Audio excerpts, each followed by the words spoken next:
Minutes Commerce. I'm Hermione Tandon, your business studies and financial markets management mentor. और आज के इस session में हम कवर करेंगे एम्प्लॉयबिलिटी स्किल्स के 50 most important MCQs. So without wasting any further time, let's get started.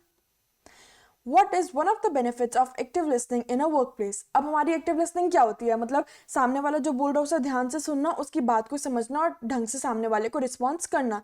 तो अब जब हम सामने वाले की बात ध्यान से सुनेंगे, समझेंगे और रिस्पॉन्ड करेंगे तो उसका बेनिफिट हमें क्या मिलेगा?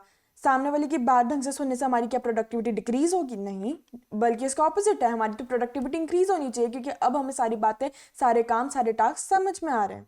इंक्रीज कन्फ्लिक्ट, हम सामने वाले की बात को समझ रहे हैं, ढंग से समझ रहे हैं, कोई मिसअंडरस्टैंडिंग नहीं हो रही, तो कलेश तो होने का कोई स्कोप है ही नहीं. इम्प्रूव्ड कनेक्शंस एंड कोलैबोरेशन, ये हो सकता है क्योंकि जब हम सामने वाले की बात ध्यान से सुनेंगे, अपनी भी बात उन्हें ध्यान से समझाएंगे, तो उससे हमारी कनेक्शन और कोलैबोरेशन दोनों में इंप्रूवमेंट आ सकती है. एंड डिक्रीज ट्रस्ट, अब अगर हम सामने वाले की बात ध्यान से सुन रहे हैं, वो भी हमारी बात ध्यान से सुन रहा है, तो डिक्रीज ट्रस्ट का तो ऑप्शन ही नहीं पैदा होता. तो होगा हमारा option number C correct. Which step is not involved in the process of active listening? अब एक्टिव लिसनिंग की जो प्रोसेस है, इसमें कौन सा स्टेप इंक्लूड नहीं होता? कॉन्टैक्ट ये होता है, क्योंकि हमें जो स्पीकर होता है उससे हमें नॉन वर्बल जेस्चर्स के थ्रू कॉन्टैक्ट करना पड़ता है. एब्जॉर्ब, जो सामने वाला बात करेगा हमें उसे एब्जॉर्ब करना पड़ेगा, उसे अंडरस्टैंड करना पड़ेगा. तो ये भी प्रोसेस का एक स्टेप होता है. इवैल्यूएट यानी जज करना. अब क्या हमारा काम है एक्टिव लिसनिंग में कि हम सामने वाले की बात को सुन के उसे जज करें? No idea. कंफर्म करना, हाँ, उसे सामने वाले को रिस्पॉन्ड करना कि हाँ हम उसकी बात समझ आई या हमें उसकी बात समझ नहीं आई. तो ये ए भी स्टेप है, इसका बी भी स्टेप है, डी भी स्टेप है, तो ऑप्शन हमारा बचा सी. तो ऑप्शन सी होगा हमारा आंसर. तो हमारे की स्टेप्स यहाँ पे गिवन है. कॉन्टैक्ट यानी शो इंटरेस्ट, कि हाँ सामने वाला जो बात कह रहा है कि मुझे उसमें इंटरेस्ट है या नहीं है. Absorb, focus on words and emotion, सामने कह रहा है जो जिस इमोशंस को वो एक्सप्रेस कर रहा है उसे समझना. फीडबैक यानी समराइज करना, उनसे पूछना कि आपने ये कहा था, इसका क्या मतलब हुआ, मुझे ये चीज़ समझ नहीं आई, मुझे इस चीज़ का मतलब बता दो. अब इवैल्यूएशन आंसर क्यों नहीं है? Evaluation is not the step because active listening is about understanding first, not judging immediately. Active listening में हमें सामने वाले की बात को समझना होता है, उसे एकदम से बैठ के जज नहीं करना होता. What is the significance of self motivation? So how is the josh? Hi sir, अब जब हमारे अंदर जोश होगा, जज्बा होगा that we can achieve anything and everything, तो क्या हमारी एनर्जी डिक्रीज होगी? नहीं, तो ये ऑप्शन हमारा गलत हो जाएगा. It diverts individuals away from specific goals. अब जब हमारे अंदर सेल्फ मोटिवेशन होगी, कुछ पाने की इच्छा होगी, तो हम अपने गोल से भटकेंगे तो नहीं ना. सेल्फ मोटिवेशन में तो अपने गोल के टूवर्ड्स जाते हैं, तो हमारा ये भी ऑप्शन गलत हो गया. It increases individual energy and activity, ये होगा बिकॉज सेल्फ मोटिवेशन से हमारे अंदर एक जज्बा पैदा हो जाता है, हमारे अंदर एक एनर्जी आ जाती है कि हम जो चाहते हैं, हम जो गोल्स को अचीव करना चाहते हैं, हम उन्हें कर पाते हैं. It has no impact on cognitive process, ये भी गलत है बिकॉज जो सेल्फ मोटिवेशन होता है उसका इम्पैक्ट रहता है. तो हमारा ऑप्शन सी जो है वो करेक्ट आंसर है. यहाँ पे गिवन है self motivation definition, the ability to push yourself to take action without external pressure. अब हमारे पास कोई एक्सटर्नल प्रेशर नहीं है, कोई बाहर की चीज़ या बाहर का जना हम पे प्रेशर नहीं डाल रहा, बल्कि अंदर से हमारे अंदर एक फील आ रही है कि हम जो है अपने गोल्स को अचीव करने के लिए मेहनत करें, तो वो हमारी सेल्फ मोटिवेशन होती है. अब इसके की फीचर्स क्या है? इनर ड्राइव टू सक्सीड, अंदर से ये फीलिंग आती है कि हमें सक्सेस मिलना चाहिए. पॉजिटिव माइंडसेट, हमारा जो माइंडसेट होता है वो बहुत ज़्यादा पॉजिटिव हो जाता है, that yes I can do it, अगर मैं नहीं कर सकता तो कोई और भी नहीं कर सकता. फोकस ऑन पर्सनल ग्रोथ, इसमें हम पर्सनल ग्रोथ पे ज़्यादा फोकस करते हैं. Not relying on external rewards, अब हमें एक्सटर्नल रिवॉर्ड्स और पनिशमेंट्स का ऐसा कोई लालच नहीं होता. Which of the following is की कैरेक्टरिस्टिक्स ऑफ एक्टिव लिसनिंग? अब एक्टिव लिसनिंग मैंने आपको पहले भी बहुत ढंग से एक्सप्लेन कर दिया था, अब इसकी की कैरेक्टरिस्टिक हमें बतानी है. इंटरप्टिंग फ्रीक्वेंटली, अब हम सामने वाले की बात को ध्यान से सुन रहे हैं तो हम बीच बीच में उसे टोकते थोड़ी रहेंगे, तो ये ऑप्शन हमारा गलत हो गया. हम उसे बार बार क्योंकि इंटरप्ट नहीं करेंगे, हम ध्यान से पहले उसकी बात सुनेंगे, उससे बात कंप्लीट करने का मौका देंगे. इग्नोरिंग बॉडी लैंग्वेज, आपको पहले भी बताया था, जो प्रोसेस थे, जो उसके स्टेप थे, तो उसमें पहला था कि हमें अपने बॉडी लैंग्वेज, जो हमारे जेस्चर्स है, उन्हें बहुत सही तरीके से रखना होगा, तो इग्नोरिंग बॉडी लैंग्वेज हमारा ऑप्शन नहीं हो सकता. Improved connections and collaborations can be talking more than listening. अब ऐसा सामने वाला बोली जा रहा है और हम उसकी बात सुनने के बजाय हम भी आगे से बोली जा रहे हैं, तो ये भी हमारा गलत होगा. इसमें हमारा एक्टिव लिसनिंग नहीं होगा, ये हमारा एक्टिव टॉकिंग हो जाएगा. तो ऑप्शन सी हमारा बचेगा और ऑप्शन सी हमारा करेक्ट आंसर होगा, क्योंकि जब हम सामने वाले की बात को ध्यान से सुनेंगे तो उससे हमारी कनेक्शन भी इंप्रूव होगी और कोलैबोरेशन भी बेटर होगा. When you absorb information while listening, you should, जब हम इंफॉर्मेशन जो सामने वाला बोल रहा है उसे एब्जॉर्ब कर रहे हैं सुनते टाइम, तो हमें क्या करना चाहिए? पहला, थिंक अबाउट व्हाट टू से नेक्स्ट. अब हम क्या बात समझने के लिए सुन रहे हैं या आगे से जवाब देने के लिए सुन रहे हैं? तो हम बात समझने के लिए सुन रहे होते हैं, तो सामने वाला बोली जा रहा है और हम ये सोच रहे हैं अभी ये बोलेगा और मैं पलट के ये जवाब दूंगा, तो ये नहीं हो सकता हमारा ऑप्शन। हमें उसकी बात को ध्यान से समझना है और अपने दिमाग में बात को बिठाना है। तो ऑप्शन ए हमारा करेक्ट आंसर नहीं होगा। Focus on all unspoken and unspoken messages, सामने वाला जो बोल पा रहा है हमें उसे भी समझना है और कुछ ऐसी चीज जो वो कन्वे नहीं कर पा रहा उसे भी समझना हमारा फर्ज होता है, ये हमारी रिस्पॉन्सिबिलिटी होती है। इंटरप्ट टू क्लैरिफाई इमीडिएटली, अब बीच में एकदम से इंटरप्ट हम नहीं कर सकते, तो ये भी हमारा ऑप्शन गलत हो जाएगा। इग्नोर बॉडी लैंग्वेज, ये पहले भी बताया था बॉडी लैंग्वेज को इग्नोर नहीं करना होता, तो ऑप्शन बी जो होगा हमारा करेक्ट आंसर होगा। Reflective feedback involves giving advice immediately, एकदम से इंटरप्ट करके हम एडवाइस जो है वो नहीं दे सकते, तो ये हमारा गलत हो गया option. Summarising and repeating what was said, may be अच्छा ऑप्शन है। Ignoring emotions in the speech, ये अभी आपको बताया था कि वो जो चीज़ें कन्वे नहीं कर पा रहा है स्पीकर, हमें उन चीज़ों को भी समझना है, इग्नोर नहीं करना। रिस्पॉन्डिंग विदाउट थिंकिंग, सामने वाले ने जो बोला हमने उसे ढंग से समझा नहीं और बिना सोचे समझे हम सामने वाले को रिस्पॉन्ड करने लगे, तो ये रिफ्लेक्टिव फीडबैक हमारा नहीं होता, तो ऑप्शन बी होगा हमारा सही आंसर। रिफ्लेक्टिव फीडबैक का क्या मतलब होता है? जो भी सामने वाले ने कहा हम उसे समराइज करें और रिपीट करें कि सामने वाले ने क्या कहा, ताकि वो हमें बता पाए कि अगर हम कोई चीज़ किसी चीज़ को गलत समझ गए हैं या कोई चीज़ हम ढंग से समझ नहीं पाई, तो सामने वाला हमें दोबारा से वो चीज़ क्लियर कर दे। What is the main benefit of self motivation? अब सेल्फ मोटिवेशन का मेन बेनिफिट हमें क्या होता है? अब सेल्फ मोटिवेशन है हमारे अंदर एक हाई स्पिरिट है, हम एनकरेज हुए हुए हैं, हमारे अंदर जोश जो है वो एट द टॉप लेवल पे पहुंचा हुआ है, तो इससे क्या अवॉइड करेंगे अपनी रिस्पॉन्सिबिलिटीज को? नहीं, जब हमारे अंदर सेल्फ मोटिवेशन होगी तो हम अपनी रिस्पॉन्सिबिलिटीज को फुलफिल करेंगे। Depending on others for motivation, ये सेल्फ मोटिवेशन, सेल्फ यहाँ पे क्लियरली गिवन है, अदर्स पे जाएंगे वो तो हमारा एक्सटर्नल मोटिवेशन हो गया, तो सेल्फ का तो ये पार्ट रहा ही नहीं, तो मेन बेनिफिट ये हमारा होगा नहीं। Increases energy and activity, yes self motivation है, हमारा जोश भी हाई रहेगा, हमारा जज्बा भी हाई रहेगा, तो हाउ इज द जोश, हाई वाली कंडीशन हो जाएगी। वेटिंग फॉर एक्सटर्नल एनकरेजमेंट, इसकी भी सेम एक्सप्लेनेशन है, पॉइंट 2 वाली सेल्फ लिखा हुआ है यहाँ पे, ये एक्सटर्नल मोटिवेशन नहीं आ सकता, सो जो हमारा ऑप्शन सी होगा वो हमारा करेक्ट ऑप्शन होगा। A self-motivated person tends to wait for instruction, जिसके अंदर जोश है, जज्बा है, वो encouraged है, क्या वो सामने वाले की वेट करेगा कि वो उसे इंस्ट्रक्शन दे फिर वो जाके काम करे? तो नहीं। अवॉइड टेकिंग इनिशिएटिव, जो सेल्फ मोटिवेटेड है वो तो आगे बढ़ के काम करेगा, वो इनिशिएटिव को अवॉइड नहीं करेगा। परस्यू गोल्स डिलीजेंटली, ये हमारा आंसर हो सकता है। लूज इंटरेस्ट क्विकली, जो मोटिवेटेड पर्सन होता है वो एकदम से इंटरेस्ट जो है उसे लूज नहीं करता, उसके अंदर जो किसी भी चीज़ को लेके इंटरेस्ट है वो बहुत टाइम तक बना रहता है, तो ऑप्शन डी भी हमारा इनकरेक्ट हो गया, तो हमारा करेक्ट ऑप्शन है ऑप्शन सी, यानी अपने गोल्स को परस्यू करना, अब उसे अचीव करना। Explanation, self motivated persons don't give up easily, बहुत जल्दी से गिव अप नहीं करते, हार नहीं मानते, ये फोकस्ड रहते हैं और अपने सक्सेस की तरफ काम करते रहते हैं और ये एक्सक्यूजेस की बजाय सॉल्यूशंस ढूंढने में बिलीव करते हैं। Our next question is, which personality trait describes someone social and outgoing? अब ये जो हमारे पर्सनालिटीज वाला टॉपिक है ये हमारा one of the most important topic है और हर साल इस टॉपिक से क्वेश्चन बन के आता है। अब अगर आपने ये पर्सनालिटी वाला टॉपिक ढंग से कर लिया होगा, हर पर्सनालिटी की पर्सनालिटी ट्रेट्स ढंग से पढ़ ली होंगी, तो आपको पता होगा कि सोशल एंड आउटगोइंग पर्सनालिटी सबसे हंस के बात करने वाली, घुलने मिलने वाली जो पर्सनालिटी होती है वो हमारी एक्सट्रावर्जन पर्सनालिटी होती है। बाकी जो 3 पर्सनालिटीज हैं इनके अलग अलग पर्सनालिटी ट्रेट्स हैं, ये हम बाद में पढ़ेंगे। तो एक्सट्रावर्ड्स जो हैं, ऑप्शन भी हमारा आंसर गिवन है। Extroverts love socialising and working in teams, मतलब इन्हें लोगों के साथ काम करना बड़ा पसंद है और ये बड़ी जल्दी लोगों के साथ घुल मिल भी जाते हैं। They feel energised by people and activities, ये बहुत सारे लोगों को देख के घबरा नहीं जाते, ये बल्कि और बहुत ज़्यादा एनर्जाइज हो जाते हैं, बहुत ज़्यादा इनकरेज हो जाते हैं। ये टॉकेटिव होता है, कॉन्फिडेंट होता है, बहुत ज़्यादा एक्सप्रेसिव होता है, मतलब अपने जो फीलिंग्स है बहुत ईजिली उन्हें एक्सप्रेस कर पाते हैं। What does consciousness in personality traits mean? अब मैंने अगेन वही आपको पर्सनालिटी वाला जो टॉपिक है उसे बहुत ढंग से करना पड़ेगा, बिकॉज इससे आपके 1 मार्कर्स और 2 मार्कर्स 3 मार्कर क्वेश्चन भी आ सकता है। So being responsible and disciplined, consciousness का तो मतलब यही होता है कि हम रिस्पॉन्सिबल हों और हम डिसिप्लिन्ड हों। अगर आपने इसकी पर्सनालिटी कॉन्शियसनेस वाली पढ़ी होगी तो आपने उसकी पर्सनालिटी ट्रेट्स में ये पढ़ा होगा कि हम जब रिस्पॉन्सिबल होते हैं, हम जब डिसिप्लिन्ड होते हैं, हम जब रूल्स एंड ऑर्डर मानते हैं, जब हम इंस्ट्रक्शंस के हिसाब से काम करते हैं, तो वो हमारा कॉन्शियसनेस पर्सनालिटी होती है। एक्टिंग विदाउट प्लान, ये हमारी कॉन्शियसनेस पर्सनालिटी नहीं होती। अवॉइडिंग हार्डवर्क, हम हार्डवर्क को भी इसमें अवॉइड नहीं करते, इनफैक्ट हम हार्डवर्क करते हैं, ये बिल्कुल ऑपोजिट जा रहा है। टेकिंग अननेसेसरी रिस्क, ये भी ऑप्शन नहीं है, तो हमारा ऑप्शन जो ए होगा वो हमारा आंसर होगा। अब एक्सप्लेनेशन है, consciousness people are careful and reliable, ये बहुत केयरफुल होते हैं और आप इन पे भरोसा भी कर सकते हो। ये आगे की बहुत ज़्यादा दूर की सोच के रखते हैं और ये बहुत ज़्यादा ऑर्गेनाइज्ड इंडिविजुअल्स होते हैं, ये हार्ड वर्क में बिलीव करते हैं और इन्हें आप किसी भी चीज़ की रिस्पॉन्सिबिलिटी दे सकते हो या आप रिस्पॉन्सिबिलिटी बहुत अच्छे तरीके से निभाएंगे। A person with anti social personality disorder typically, again हमारा जो पूरा टॉपिक है ये पर्सनालिटी वाला चल रहा है, तो एंटी सोशल पर्सनालिटी की क्या क्या ट्रेड्स होती हैं।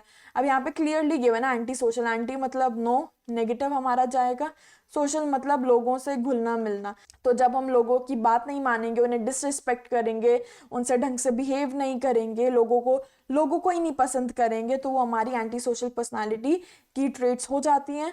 तो फॉलो रूल्स नहीं, रिस्पेक्ट अदर फीलिंग्स बिल्कुल भी नहीं, डिसरिगार्ड सोशल नॉर्म्स ये हो सकती है बिकॉज हमारा एंटी सोशल है, पहले दिया हुआ है कि ये नेगेटिव चीज़ जा रही है। शो एम्पैथी मतलब जो एंटी सोशल लोग होते हैं ये किसी के लिए एम्पैथी नहीं रखते, तो ऑप्शन सी जो होगा वो हमारा करेक्ट आंसर होगा।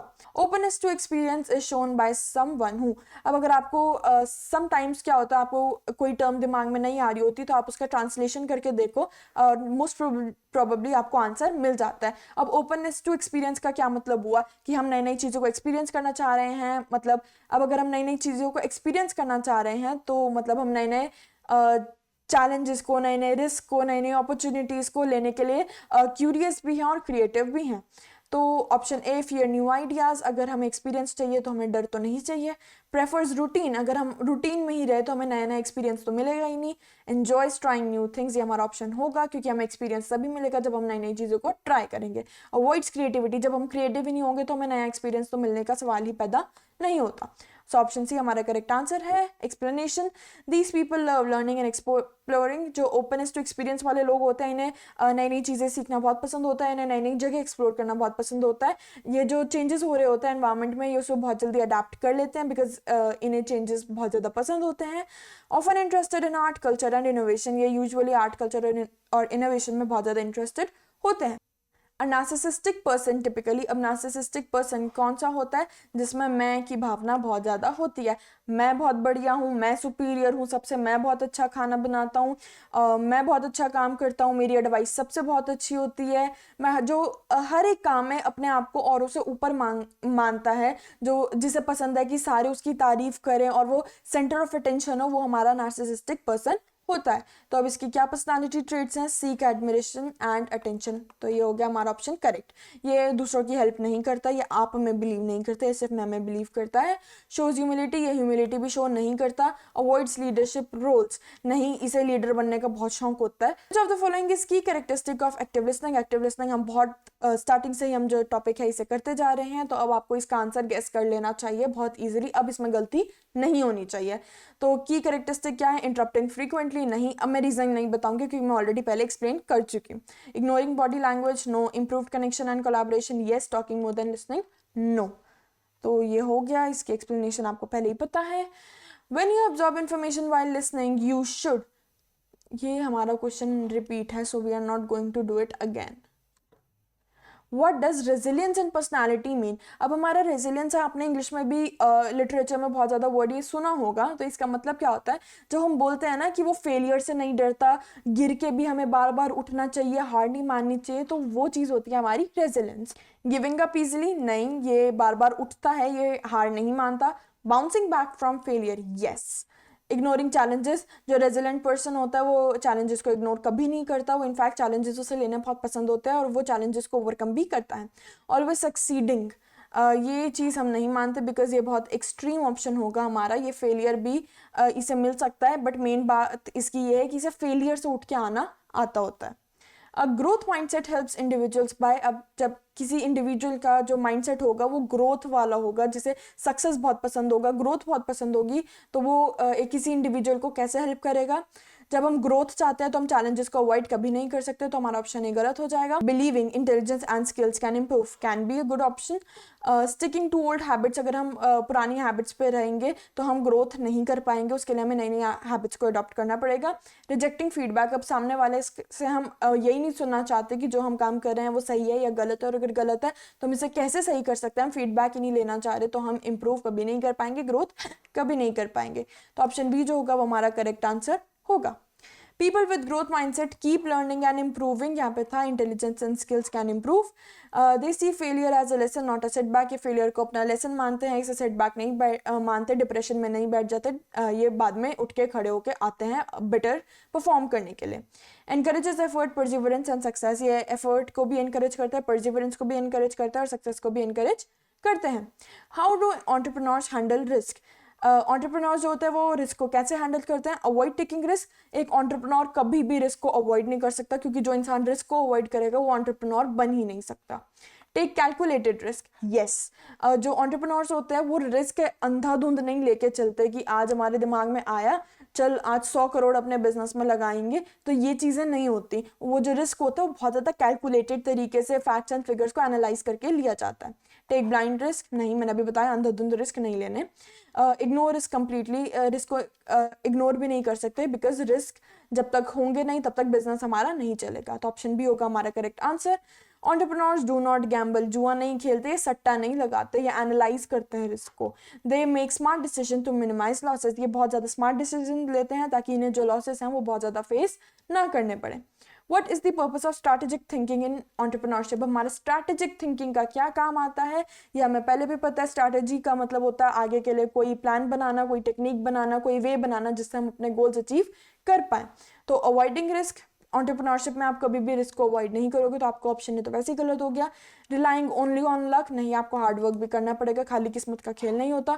कॉपिंग कॉम्पिटिटर्स आइडियाज, वो कुएं में कूद रहा है तो हमें भी कुएं में नहीं कूदना, इसलिए हमें कॉम्पिटिटर का आइडिया कॉपी नहीं करना। मेकिंग लॉन्ग टर्म प्लान, है आपने प्लानिंग वाले चैप्टर में भी बिजनेस स्टडीज में पढ़ा होगा, कल ही पेपर दे के आए हो तो ये तो याद होना चाहिए।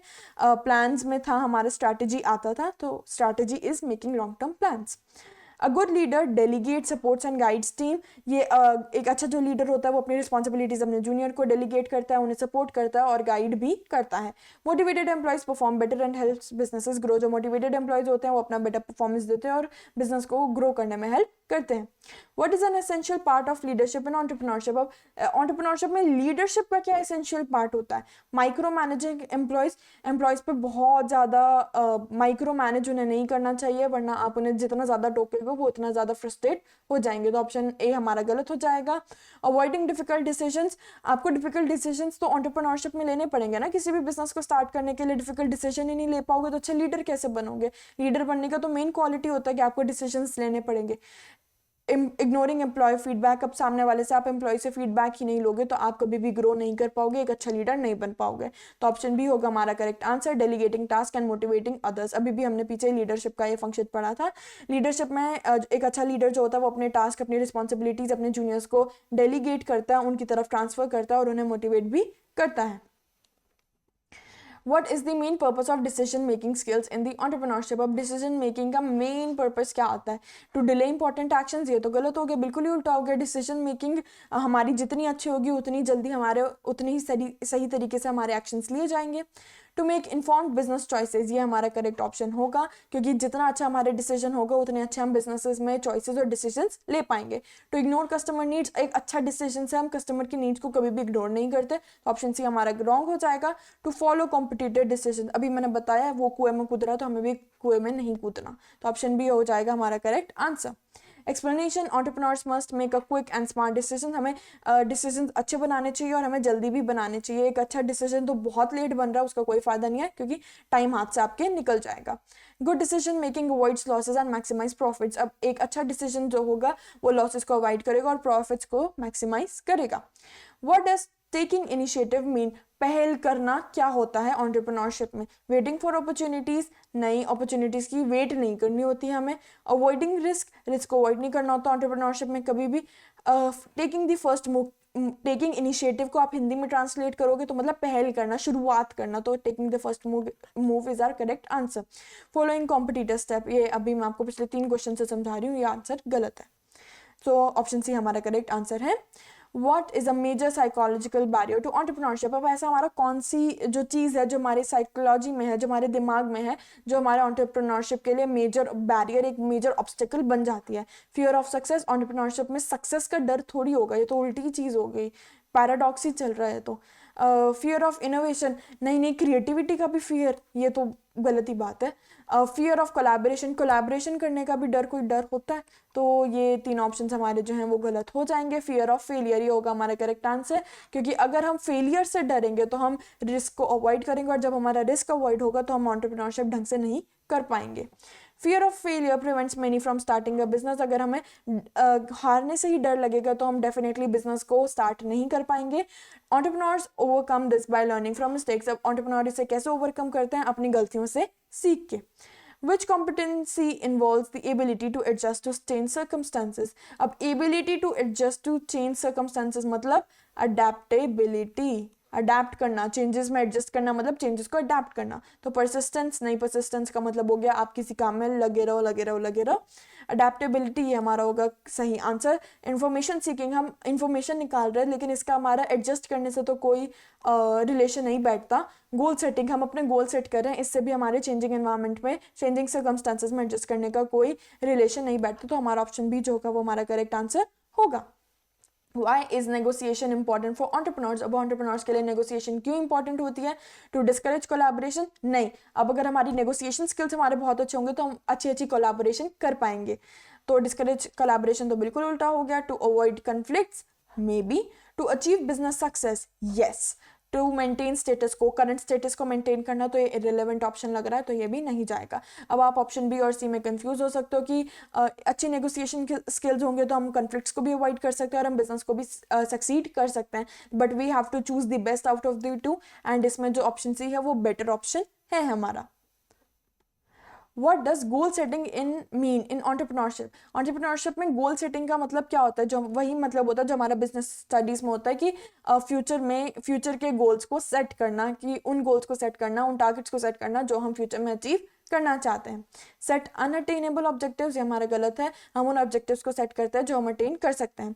एस्टैब्लिशिंग शॉर्ट और लॉन्ग टर्म ऑब्जेक्टिव्स, ये हमारा करेक्ट आंसर होगा कि जो हम ऑब्जेक्टिव सेट करते हैं वो हमारे शॉर्ट टर्म भी हो सकता है, लॉन्ग टर्म भी हो सकते हैं। अवॉइडिंग प्लानिंग ऑल टुगेदर, जब हम प्लानिंग ही नहीं करेंगे, हमारे मैनेजरियल फंक्शन ही नहीं स्टार्ट होंगे तो बिजनेस कैसे स्टार्ट होगा? बिजनेस चलेगा ही नहीं, तो ये हमारा गलत हो जाएगा। फॉलोइंग अदर्स ऑब्जेक्टिव्स, सामने वाले ने जो अपने टारगेट्स रखे हम भी उसे सेम नहीं रख सकते, हमारे बिजनेस और उनके बिजनेस में फर्क है, और हमारी सिचुएशन और उनकी सिचुएशन में भी फर्क है, तो ऑप्शन बी जो होगा वो हमारा करेक्ट आंसर होगा। Entrepreneur set clear and realistic goals, याद रखना गोल्स तो सेट करते हैं वो क्लियर होने चाहिए और रियलिस्टिक भी होने चाहिए। अनअटेनेबल ऑब्जेक्टिव्स, अनअटेनेबल गोल्स हम सेट नहीं करते। Goals guide business strategies and decision making, goals जो होते हैं वो हमें बताते हैं कि हमें बिजनेस की कौन कौन सी स्ट्रैटेजीज अडॉप्ट करनी चाहिए और हमें कैसे कैसे डिसीजन लेने चाहिए। विच one of the following is not a common entrepreneurial competency, अब याद रखना नॉट को बहुत ध्यान से पढ़ना, बिकॉज यूजुअली जो मिस्टेक स्टूडेंट्स करते हैं वो नॉट को नहीं पढ़ते एंड वो क्वेश्चन को गलत कर जाते हैं। तो हमारी जो एंटरप्रेन्योरल कॉम्पिटेंसी कौन सी नहीं है इन चारों में से? परसिवरेंस तो होती है, मतलब हम किसी टास्क को लगे पड़े हैं करने के लिए ताकि वो टास्क हमारा अल्टीमेटली अचीव हो जाता है, हम हार नहीं मानते, हम थकते नहीं है, तो उसे हम परसिवरेंस कहते हैं। रिस्क एवर्जन, मतलब रिस्क लेना ही नहीं है, रिस्क से दूर भागना है, तो ये तो हमारा एंटरप्रेन्योरशिप में आ ही नहीं सकता, क्योंकि मैं पहले से बता रही हूँ जब तक रिस्क नहीं लोगे तब तक बिजनेस सेट नहीं कर पाओगे। डिसीजन मेकिंग, ये कॉम्पिटेंसी है हमारी, क्योंकि जब हम अच्छे डिसीजन लेंगे तो हमारे एंटरप्रेन्योरशिप जो है वो उसे बिजनेस जो है उसे और ज़्यादा सक्सेस मिलेगा और ज़्यादा ग्रोथ मिलेगी। टीम बिल्डिंग, जब हमारी टीम अच्छी होगी तो भी हमारे बिजनेस को बहुत ज़्यादा ग्रोथ मिलेगी, तो ऑप्शन बी जो होगा वो हमारा करेक्ट आंसर होगा, क्योंकि ये हमारी एंटरप्रेन्योरल कॉम्पिटेंसी नहीं है। Entrepreneurs takes risk, they do not avoid them. Perseverance and decision making help them succeed, ये मैंने आपको पहले ही एक्सप्लेन कर दिया है। What is the primary purpose of entrepreneurial competencies? अब entrepreneurial competencies का primary purpose क्या है? To limit entrepreneurial success? नहीं, ये तो बिल्कुल ही उल्टा है। इनका primary purpose होता है कि हमारे entrepreneurship को, हमारे business को जो है वो success मिल जाए, ये बहुत ज़्यादा grow कर जाए। To ensure uniformity among entrepreneurs, नहीं, एंटरप्रेन्योर्स के बीच में यूनिफॉर्मिटी नहीं हो सकती, सेम वो टारगेट्स नहीं रख सकते, वो सेम नॉर्म्स एंड प्रोसीजर्स को फॉलो नहीं कर सकते, बिकॉज हर एंटरप्रेन्योर का बिजनेस अलग है, उनकी सिचुएशंस अलग हैं, तो सारे एंटरप्रेन्योर्स अलग अलग अपने अपने तरीके से चलते हैं। To contribute to entrepreneurial success, ये होगा हमारा correct answer. To discourage innovation, ये भी गलत है, ये इनोवेशन को इनकरेज करते हैं, तो ऑप्शन सी जो है हमारा करेक्ट आंसर है। Competencies help entrepreneurs to make better decisions, ये बेटर डिसीजंस लेने में हेल्प करते हैं। दीज इंक्लूड स्किल्स, के कौन कौन से स्किल्स इंक्लूड करते हैं, लीडरशिप होती है, अडेप्टेबिलिटी होती है, एंड रिस्क टेकिंग होती है, एवर्जन नहीं होता। What role does fear play in entrepreneurship, अभी भी बताया था, एक साइकोलॉजिकल बैरियर होता है जो फियर होता है। It drives entrepreneurs to take action, नहीं, जब अगर हम डरेंगे तो एक्शन तो नहीं ले पाएंगे, तो ये बिल्कुल ऑपोजिट आंसर है, ये हमारा गलत है। It serves as a barrier to action, ये हमारा करेक्ट होगा, ये होता है हमारा साइकोलॉजिकल बैरियर। आई होप मैंने स्पेलिंग सही लिखी है। It has no impact on entrepreneurship, ये भी गलत है, क्योंकि इसका एंटरप्रेन्योरशिप पे बहुत ज़्यादा भारी इम्पैक्ट होता है। इट इंक्रीजेस फाइनेंशियल रिस्क, नहीं, ये भी नहीं होगा, तो ऑप्शन बी जो होगा हमारा करेक्ट आंसर होगा। Which one of the following is not a barrier to entrepreneurship, again not को ध्यान से पढ़ लेना वहाँ पे। कौन सा अब हमारा बैरियर नहीं है, lack of supportive business environment, जब हमारा सपोर्टिव बिजनेस एनवायरनमेंट नहीं है, ये तो हमारा एक बैरियर है ना, बिकॉज एक बिजनेस को चलने के लिए एक सपोर्टिव बिजनेस एनवायरनमेंट की नीड होती है, तो ये हमारा ऑप्शन नहीं होगा। एम्प्लॉय रिलेटेड डिफिकल्टीज, ये भी एक बैरियर है, एम्प्लॉयज ही आपस में ढंग से रल मिल के काम करने के लिए राजी नहीं है, तो ऑर्गेनाइजेशन जो है उसे सक्सेस नहीं मिल पाएगा। Abundance of funds and resources, funds and resources की हमेशा एंटरप्रेन्योरशिप के लिए, एंटरप्रेन्योर्स के लिए कमी रहती है, जब अबंडेंस में होंगे, बहुत ज़्यादा क्वांटिटी में होंगे, तो ये तो उनके लिए बहुत ज़्यादा बेनिफिट होगा, तो ये हमारा आंसर होगा। मार्केट एंट्री रेगुलेशंस, अगर बहुत ज़्यादा स्ट्रिक्ट रेगुलेशंस है मार्केट में एंट्री के लिए, तो वो भी दिक्कत हमें देंगी, तो ऑप्शन डी हमारा आंसर नहीं होगा, ऑप्शन सी हमारा आंसर होगा। Entrepreneurs struggle with funding, rules and hiring. Having more funds is an advantage, not a barrier. ये मैंने अभी आपको हिंदी में एक्सप्लेन किया है। What was the main objective of Green Jobs Initiative launched in 2008? ये याद रखना, Green Jobs Initiative का ईयर है 2008। अब इसका मेन ऑब्जेक्टिव क्या था? ग्रीन जॉब से ही हमें पता लग रहा है green is something related to environment, and job से हमें आइडिया हो रहा है कि जॉब्स है तो इकोनॉमी की बात हो रही होगी, अब एनवायरमेंट की बात है तो something eco friendly, something sustainable की बात हो रही है। तो अब इसका मेन ऑब्जेक्टिव क्या था? टू रिड्यूस अनएम्प्लॉयमेंट रेट्स, नहीं, पूरी प्योर इकोनॉमी की बात नहीं हो रही। To transition to a green economy, तो ये हमारा बिल्कुल करेक्ट आंसर जा रहा है, ग्रीन से ग्रीन है, जॉब से इकोनॉमी हो गया, तो ग्रीन इकोनॉमी हमारा आंसर करेक्ट हो गया। To increase industrial production, green लिखा है वहाँ पे, मतलब समथिंग रिलेटेड टू एनवायरनमेंट है, इको फ्रेंडली चीज़ है, तो इंडस्ट्रियल प्रोडक्शन को कैसे बढ़ा देंगे? तो हमारा गलत हो गया, बिल्कुल ही ऑपोजिट चला जाएगा। To promote international trade, international trade भी इसमें प्रमोट नहीं हो रही, हमारा ग्रीन इकोनॉमी में ट्रांजिशन की बात हो रही है। The initiative aim to create jobs that support sustainability and reduce environmental impact, ये मैंने भी आपको बताया, ये ग्रीन इकोनॉमी, ग्रीन जॉब्स में हमें ऐसी जॉब्स क्रिएट करनी थी जिससे एनवायरमेंट को बहुत ज़्यादा हार्म ना पहुंचे और सस्टेनेबिलिटी भी हमारी बनी रहे। How are green jobs defined, green jobs की डेफिनेशन क्या होती है? वर्किंग इन एनी इंडस्ट्री, गलत। वर्क ओनली इन एग्रीकल्चर, हो सकता है, may be. Work unrelated to environmental concern, ये तो बिल्कुल ही ऑपोजिट हो गया, वहाँ पे ग्रीन लिखा हुआ है, मतलब एनवायरमेंट से रिलेटेड तो है कहीं ना कहीं।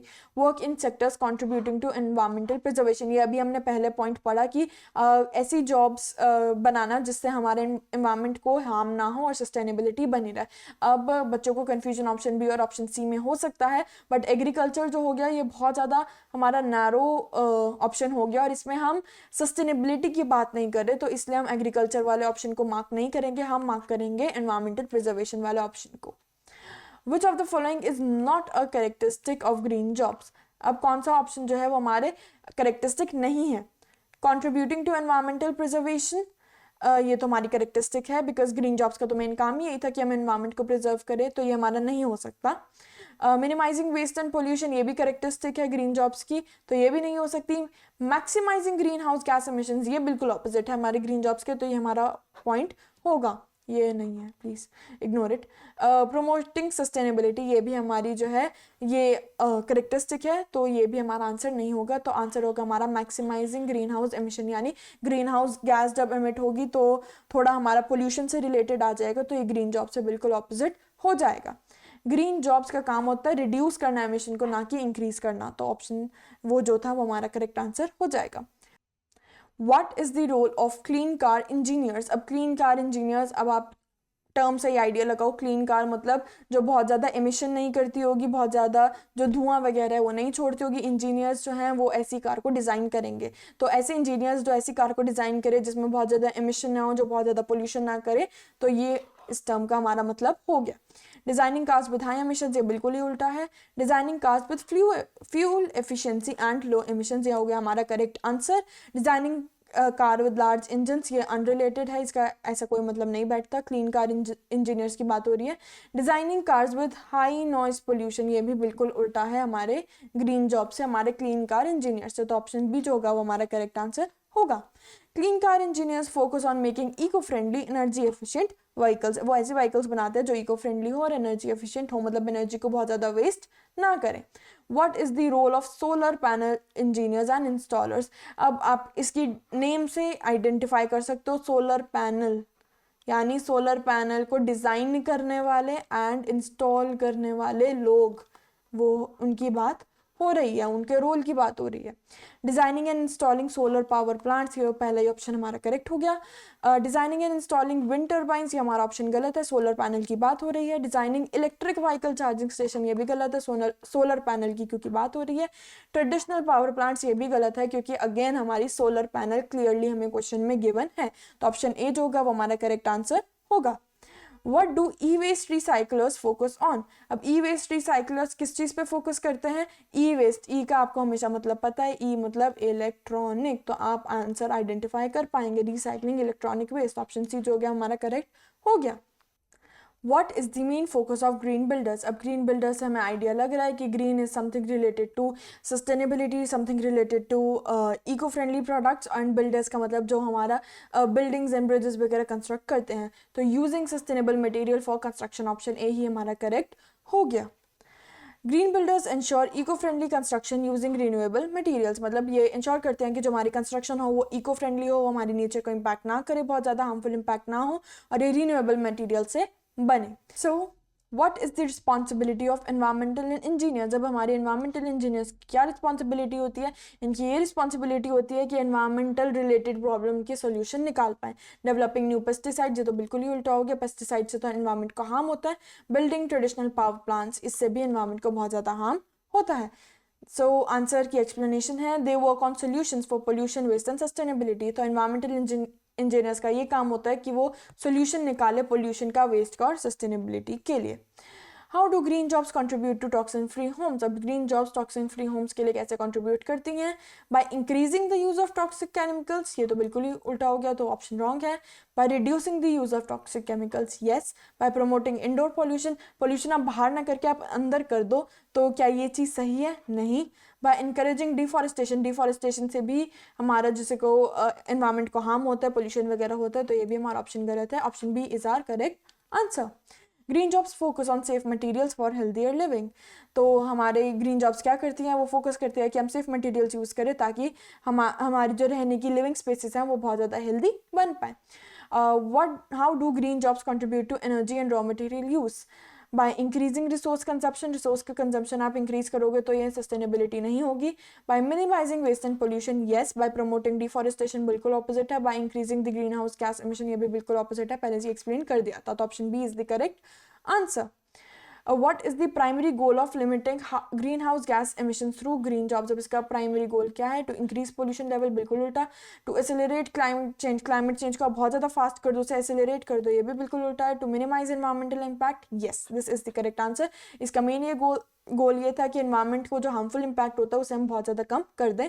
टू प्रमोट अनसस्टेनेबल प्रैक्टिसेस, ये भी उल्टा है, तो ऑप्शन आंसर ये नहीं होगा, आंसर होगा हमारा option C. What is the role of NGOs in ecosystem protection, अब NGOs का क्या रोल है? Promoting deforestation, बिल्कुल उल्टा। Encouraging of pollution, बिल्कुल उल्टा। Supporting unsustainable practices, बिल्कुल उल्टा। तो raising awareness and conducting conservation efforts, ये हमारा ऑप्शन बी जो होगा हमारा आंसर होगा।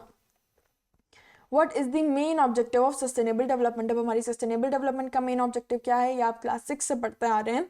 मैक्सिमाइजिंग प्रॉफिट्स फॉर बिजनेस, इसका मेन ऑब्जेक्टिव नहीं होता, ये बिल्कुल ऑपोजिट है। एक्सप्लॉइटिंग रिसोर्सेज, गलत। Judiciously using resources for present and future generation, I hope कि आप 6 से ये डेफिनेशन जो है याद कर रहे हो, तो आप इसका आंसर जो है वो इजीली गेस कर पाओगे। इग्नोरिंग एनवायरमेंटल कंसर्न्स यानी बिल्कुल ऑपोजिट है, ये आंसर नहीं होगा। ऑप्शन सी जो होगा वो हमारा करेक्ट आंसर होगा। What is the primary focus of ecotourism? Maximising profit for tour operators, नहीं, हम टूर ऑपरेटर्स के लिए प्रॉफिट जो है वो इंक्रीज नहीं करें, हम यहाँ पे इको यानी इको फ्रेंडली चीज़ की बात की गई है, एनवायरमेंट की बात की गई है। एनवायरमेंटल डिस्ट्रक्शन बिल्कुल ऑपोजिट है। इग्नोरिंग एनवायरमेंटल कंसर्न ये भी बिल्कुल ऑपोजिट है, आंसर नहीं होगा। ऑप्शन सी जो होगा हमारा आंसर होगा। Socially responsible travel and environmental sustainability, जो हम ट्रैवल करें उसे सोशली रिस्पॉन्सिबल होकर करें, कुछ रिस्पॉन्सिबिलिटी हमें भी लेनी चाहिए। एंड एनवायरमेंटल सस्टेनेबिलिटी हमें इंश्योर करना चाहिए कि जिस भी जगह पे हमें घूम के आ रहे हैं वहाँ पे कूड़ा नहीं फेंक के आना और एनवायरमेंट की सस्टेनेबिलिटी भी बनाए रखनी है। तो option C is our correct answer.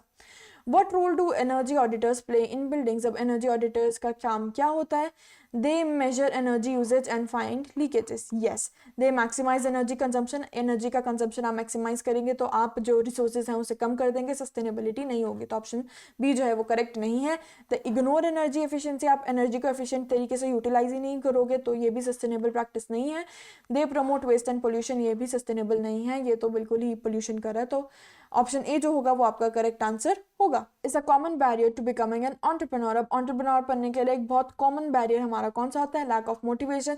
इसे हम बहुत कॉमन बैरियर नहीं करेंगे क्योंकि आप लैक ऑफ मोटिवेशन को ओवरकम कर सकते हो, खुद को सेल्फ मोटिवेट कर सकते हो। लैक ऑफ आइडियाज, आप आइडियाज भी बहुत सारे लेकर आ सकते हो, तो इसे भी बहुत कोई कॉमन बैरियर हम नहीं कहेंगे। एक्सेसिव फंडिंग जब एक्सेसिव में है तो ये बैरियर तो हमारा रहा ही नहीं। तो अब बचा हमारा option B, unsupportive business environment, क्योंकि अगर हमारा बिजनेस एनवायरनमेंट सपोर्टिव नहीं होगा तो हमें बहुत ज़्यादा दिक्कत हो सकती है। What is fear of failure considered for entrepreneurs. अब एंटरप्रेन्योर्स के लिए फियर ऑफ फेलियर क्या कंसिडर किया जाता है? मोटिवेटर नहीं, बैरियर यस, एसेट नहीं, अ साइन ऑफ वीकनेस। इस ऑप्शन आप बी और डी में कंफ्यूज हो सकते हो, बट फियर ऑफ फेलियर हमारा बैरियर की तरह काम करता है, ये हम स्टार्टिंग से पढ़ते आ रहे हैं। Option D is not a very good answer I would say. What does aversion to risk mean in entrepreneurship? Aversion to risk का मतलब कि हम रिस्क नहीं लेना चाह रहे हैं। Willingness to take calculated risk, नहीं, इसमें तो बात ही होगी कि हम लेना ही नहीं चाह रहे हैं। Avoidance of all risk, yes. Fear of uncertainty, नहीं। Embracing uncertainty, नहीं, uncertainty को तो हम embrace कर ही नहीं रहे। तो ऑप्शन बी जो होगा वो हमारा करेक्ट आंसर होगा। What is the main objective of entrepreneurship? Entrepreneurship का मेन ऑब्जेक्टिव क्या है? मिनिमाइजिंग रिस्क, नहीं, रिस्क तो हमें लेने पड़ेंगे। मैक्सिमाइजिंग प्रॉफिट, ये हमें बहुत ज़्यादा अट्रैक्टिव आंसर लग सकता है, बट द फैक्ट इज कि प्रॉफिट को मैक्सिमाइज करना या मॉनेटरी गेन करना हमारा मेन ऑब्जेक्टिव नहीं होता। ये वन ऑफ द ऑब्जेक्टिव्स है बट मेन ऑब्जेक्टिव्स हमारा नहीं है। अवॉइडिंग चैलेंजेस को अवॉइड आप नहीं कर सकते, मेन ऑब्जेक्टिव ये नहीं होगा, बिल्कुल ही रॉन्ग है। Creating value and innovation, option C होगा हमारा correct answer. Entrepreneurship is about solving problems and creating impact. So thank you for listening to this lecture and आज हमने employability skills के 50 most important MCQs कवर कर लिए हैं and बाकी के जो भी MCQs होंगे वो टेलीग्राम चैनल पे अपलोड हो जाएंगे। आपको जाके टेलीग्राम चैनल का लिंक जो है डिस्क्रिप्शन बॉक्स में दे दिया जाएगा। So all the best for your preparation, all the best for your board exam. Bye bye.